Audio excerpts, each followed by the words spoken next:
Le cogito et le miroir. Quelquefois, je me demande si le monde n'est point une illusion.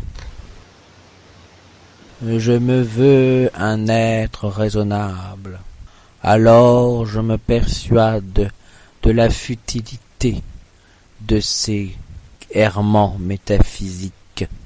Il suffit de constater que trouver une réponse à ces questions ne servirait à rien.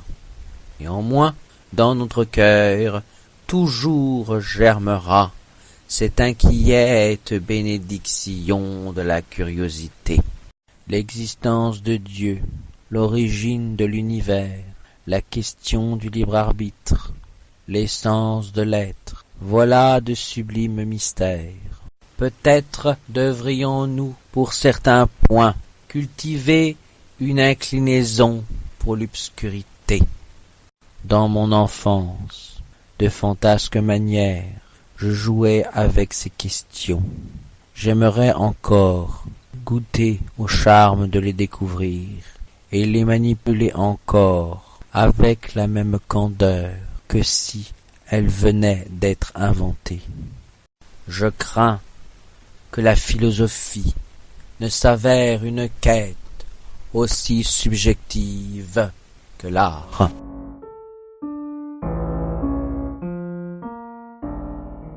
Si, semblablement à Descartes, je considérais l'idée de douter de tout, et que mes sens ne me pussent rien dire du réel, alors je regarderais le cogito cartésien comme efficient.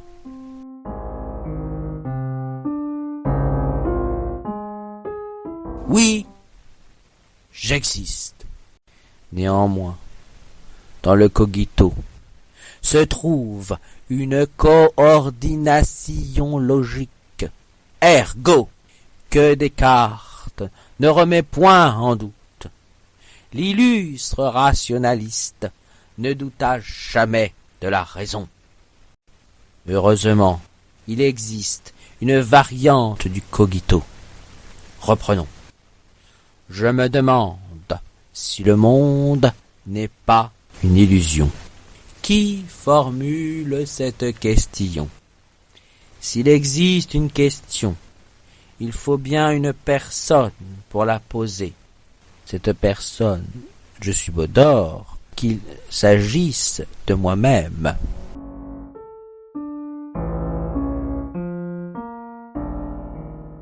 Descartes m'évoque cette période de ma jeunesse où je jouais à la poésie avec mes camarades.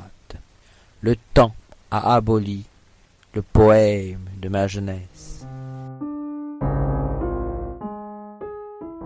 Voici enfin la dernière frontière avant le trépas. Je n'eus l'illusion d'exister que lorsque j'ergotais. Voilà une furieuse douceur, me voilà sénescent, mais qu'il est doux, au moment de mourir, de se donner l'impression de comprendre notre destinée. J'entends le bruit de la pluie, ce qui me donne envie de pleurer. Dans la contemplation du vide qui m'entoure, je cherche en vain un quelconque sens mystique, irrationnel mais douce cérémonie.